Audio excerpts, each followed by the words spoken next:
Hi. So the first thing that I want to make sure we remember how to do is change percents to decimals. Because you're going to want to be able to do this in all of the word problems you see.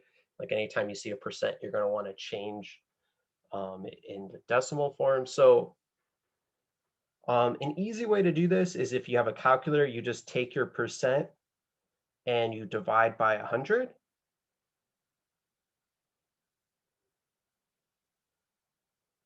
Or you can move the decimal place to the left twice. So there's kind of two different methods. I mean, probably dividing by 100, you can't go wrong. So like 10 divided by 100, if you plug that in, would be 0.10. Same thing. So, and then 5% divided by 100 would be 0.05. Depending on what calculator you have, there might be a percent button. If your calculator does have a percent button, you could probably just type in 10% and press equals, and it'll change it to a decimal. Um, I don't know how many people have calculators with percents. I don't know if phone calculators really have that or not. Let me look.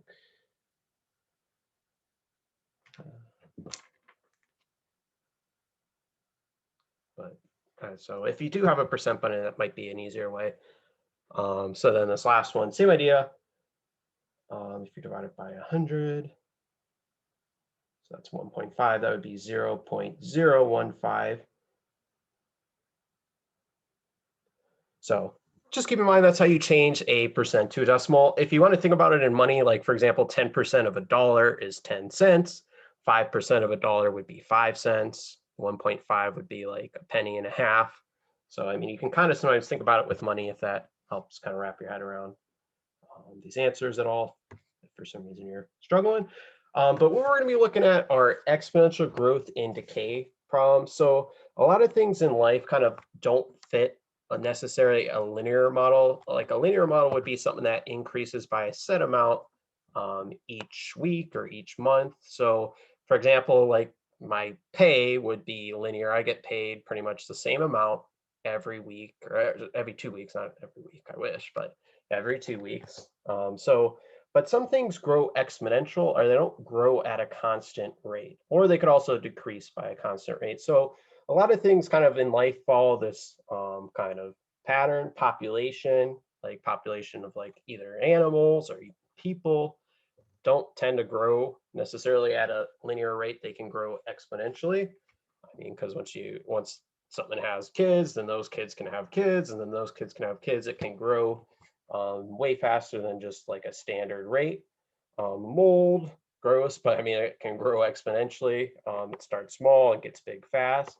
Cancer is a good example of this. I mean, starts really small with a few cells and it just keeps exploding in terms of its growth. That's why, like, if you catch cancer early, a lot of times you can solve it before it becomes really serious. I mean, and some cancers obviously are there's not much you can do because they spread so fast. So I mean, it's kind of a downer topic, but I mean, it does follow this exponential model. And kind of what we're dealing with right now, coronavirus is a good example, something that grows exponentially. It started with very few number of cases, but as one of those person gives it to someone else and then give it to someone else and those people give it to someone else, it explodes in its growth. So exponential curves, if you graph it, it looks something like it like starts kind of flat and then it shoots almost straight up here. Maybe this looks more like this. It almost skyrockets with how fast it starts growing. Things can also decay in terms of like their size. So like an example of exponential decay would be like the value of a car. I mean, if you buy a brand new car, um, it might be worth a lot when you first purchase it, but drive it for a few years, your car is not going to be worth nearly what you paid for it. So cars aren't really an example of something that's going to gain value. They're not like an investment. Like no one's buying lots of cars planning to be rich off of it kind of thing. But obviously you need a car if you need transportation, but uh, cars aren't something that gain value. Houses depend. I mean, usually gain value though. So if you buy a house, usually that's a something that you can kind of like get your money or more out of if you stay there for a while. Um, All right. So in exponential decay, the graph would look kind of like this: starts big, gets smaller, kind of flattens out once it gets really small, though. So this would be, I mean, we're not going to worry too much about graphs, but this would be an example of decay. But I want to kind of just get into our formula and get into some word problems. So this is the formula that, like, basically we're going to model all of our exponential growth and decay formulas. This, if you do have some scrap paper, I mean, I know kind of taking notes online isn't always easy. This is something you might want to write down. But this is our formula: y equals a times b up to the x power. Y is basically going to be your answer, what you're solving for in these questions. Like if you're trying to figure out how many people there would be after this many years, or if you're trying to figure out like how many cases there would be if this disease is spreading at this rate. A is always in this formula is always going to be like your initial value or how much you start with. B is going to be your growth or decay factor. And then X is going to be like the time, but basically how many years, how many days, or how many months, depending on what you're looking at. Like how many times is it going to grow by this rate? So this is a formula, like I said, if you are taking notes, you might want to write this down, or even you could take a picture of this so you have it handy when you're doing your delta math questions. So I'll try and keep that up in case anyone's still looking at it. All right, so like I said, with a lot of these problems, there's going to be a percent that it's growing by or decaying by, and you're always going to want to change your percents to a decimal. So kind of like what we saw in those first questions, if you had a 5% growth, to change that as a decimal, you're going to divide it by 100. So our percent growth would really be a 0.05. So that's just kind of like walking you through an example. Like I said, anytime you see a percent in one of these problems, you're going to divide it by 100 to get its growth factor. All right, so let's kind of, so we're just going to kind of, before we get into like whole problems, we're just going to look at some where we're going to find something called a growth factor and then the growth rate. So the growth factor is just how it's changing. So like in this problem, if it's growing by 3%, well, you're going to take 3 divided by 100. And if you have a calculator handy, you're just going to get 0.03. So this is our growth factor. I'm going to just label it GF. So that's our growth factor. To get the growth rate, since it's growing, and I'll kind of explain this in the next slide, you're going to take 1 plus this factor. Basically, the idea is you start with 100% and you're growing by 3%. So you would really have 103%. This next example, we have a car that depreciates by 6%. If you don't know what this word depreciate means, it loses value. So if you own something that's depreciated, it's losing value every year. Like cars are a very good example. Like a car you bought in 2010 is not nearly worth what you paid for it then as it is now. Or I said that backwards, I think, but basically a car, like a 10-year-old car is not worth what it was new. First thing you want to do to get your, well, this one would actually be called a decay factor because it's getting smaller, but if you divide that by 100, this would be our decay factor. So to get your decay rate, you take 1 minus 0.06.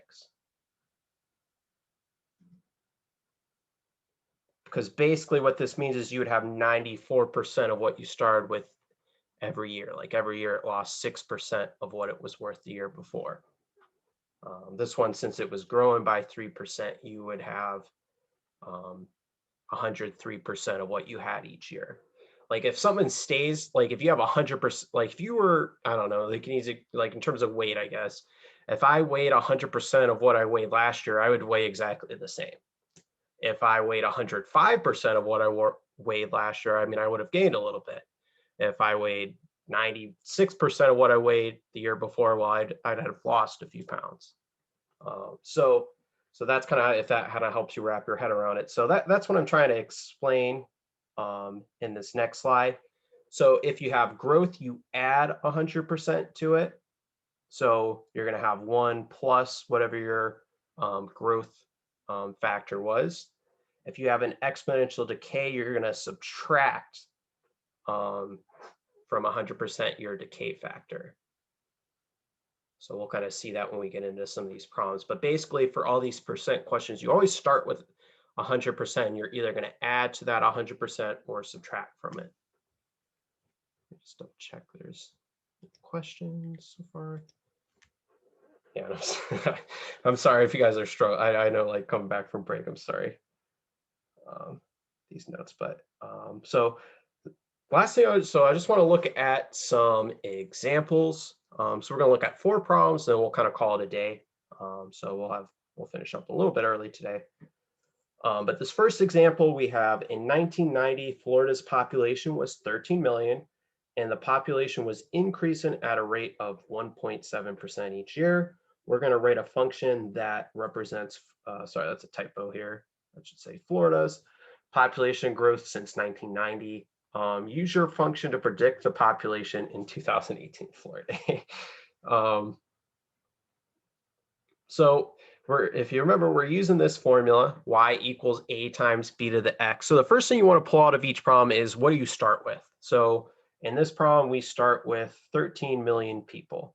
So I'm going to write that as a number. So that's 13 with 6 zeros.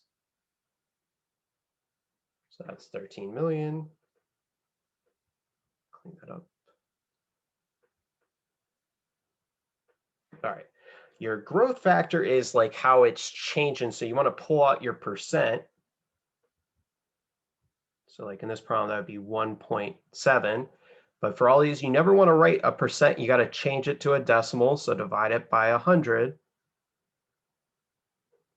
So that would be 0.017 if you plug that in. I don't know if you guys all have calculators handy or not. So since it's growing, you're going to add this to 1 to get your growth rate. So you're going to do 1 plus this. So I mean, it would really just be 1.017. Basically, just put a 1 in front of that decimal when it grows. So this is our growth rate. Basically, it's 101.7% of what it was each year. And then x is your time. So the time, if you look, it's from 1990 to 2018. So you could just subtract those, like, or just count how many years it is. So 2018 minus 1990, if you plug that in, or if you can think about it, it's 28 years.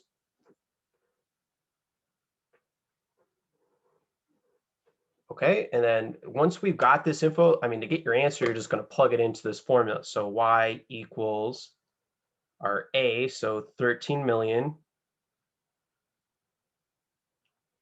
times our growth rate. So you don't actually use the growth factor in the formula, just the growth rate. So 1.017, because this is our b. And then our time is 28. And then you're just going to plug this in your calculator. So 13 million. So let me pull up my calculator on my phone. And as you can see, I mean, we're starting with 13 million. So we're going to have a pretty big number as our answer. So 13 million, so 6 zeros, times 1.017, caret button, up to the 28th power. So when I plug that in, I got a roughly 20,841,550. And depending on what they ask in Delta Math, they might either ask you to round to the wholest, like the nearest number, or they might even say, like I saw some of the problems said, to the nearest 10th. The 10th is the first decimal point. So I got 0.94 in my calculator. If I wanted to round it to the 10th, well, I would just basically keep it at 0.9. Or if it asked me to round it to the nearest number, I would round it up to like 20,841,551. But this one would just be 0.9 if it said the nearest 10th. But if you're having trouble with like the rounding on the delta math, just let me know, or sorry if it marks you wrong. I know that can be frustrating, but we'll look at some of those tomorrow. Example 2, same idea. We have in 1998, the city of Clayton had a population of about 13,000. So, I mean, that's what you're starting with. So that's our A. Your growth factor, so the population is increasing at a rate of 1.4%. So you want to change that. I'll just do it over here and erase it, but take that percent, divide it by 100. If you plug that in, you should get 0.014. So I'm just going to delete this so it doesn't get in the way later. Since it's growing, you're going to add 1 plus this. So our growth rate is going to be 1.014. This is our B. Then X is your time. It's from 1998 until 2020. So that would be 22 years, or you could subtract those to figure that out. But once you've got your info, just plug it into that y equals a times b to the x power. So 13,000 times our growth rate, so 1.04 times, not a decimal, and then up to the 22nd power. So you would just plug this in. So 13,000 times 1.014 up to the 22nd power. So when I plug this in, I got roughly 17,651.36771. So depending on what they ask you to round to, like I said, in delta math, a lot of times they'll ask you to round, like I was looking at a few of them, they say round to the tenths. So let's just kind of demonstrate that. So if you want to round to the tenths, that's the first decimal place. So like you look at the number to the right of the 3, it's a 6, so we round up, so that would be 17,651.4, in case you haven't rounded. I know a lot of times in my class I don't stress it, so it's something we kind of get rusty with. But any questions so far? We'll just do a couple more, and then we'll be out of here with a good 10-15 minutes or so left. Okay, this next one, similar idea. So you've seen a lot of these problems are dealing with populations, because that's a lot of times what exponential functions are used for. Because I mean, if you're like a city planner, if you're trying to figure out, I don't know, like how many garbage men, how many firefighters, how many different like, I mean, just making sure you have enough things to support people that live in your city. Like, I mean, it's important to kind of model, like, to kind of see where your city will be 5 or 10 years from now. Like, is your city growing? Is it decreasing? Because I mean, if it's growing, I mean, obviously you're going to have to get more things to make sure you can sustain or you can provide what people need. So you're not like caught off guard with things like that. But this one, it says in 2010, a city in Ohio had a population of 102,000. So that's your starting amount. The population is decreasing, so not everything is growing, so keep that in mind, at a percent of 1.2%. So if you divide that by 100, you should get that your decay factor is 0.012. Since it's decaying, you're going to subtract, so you're going to take 1 minus this 0.012 because it's getting smaller, so we're not going to add 1 plus it, we're going to 1 minus it. So if you plug that in, you should get 0. Should be 988, but let me make sure 998, I think. Just don't mess this up. Put that in 0.988. Okay, so this is going to be our B. Then our X is from 2010 to 2025. Sorry, I didn't read the rest of the question, but if you look, that would be 15 years. So we're just going to simply plug this into that y equals a times b to the x formula. So y equals 102,000 times 0.988. For these decay problems too, you should get an answer that's smaller than what you start with. If you get something bigger, you probably messed up your decay rate.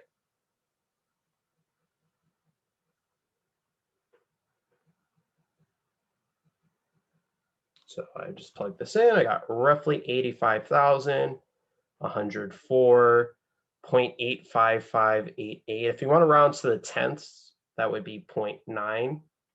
Or if you wanted to round to the nearest person, I mean, it would be 85,105. But just make sure you pay attention to what they ask you to round to in Delta Math tomorrow, because you could miss a question. So that's it. I'm going to cut it off here. I think 3 is enough. I mean, I'll post this fourth question worked out. I mean, unless you guys want, if you want to try that one.